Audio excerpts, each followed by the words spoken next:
Ako dili dato, ug wala ko'y dagang salapi ngay panghambog.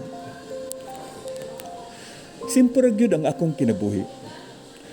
Kung unsa ang naa, kanara pod ang akong gisaligan matag adlaw. Nakasulay ko sa kakulang ug nasayod ko kung unsa ka bugat ang walay madangpan. Bisan pa man, wala ko magpaubos sa kakulang.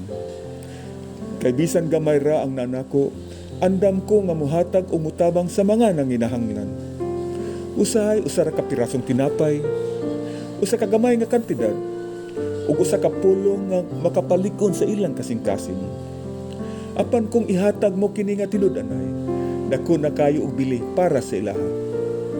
Nagtuko nga ang manggitagon dili base sa kadato, kun dili sa sinseridad sa usa ka tawo.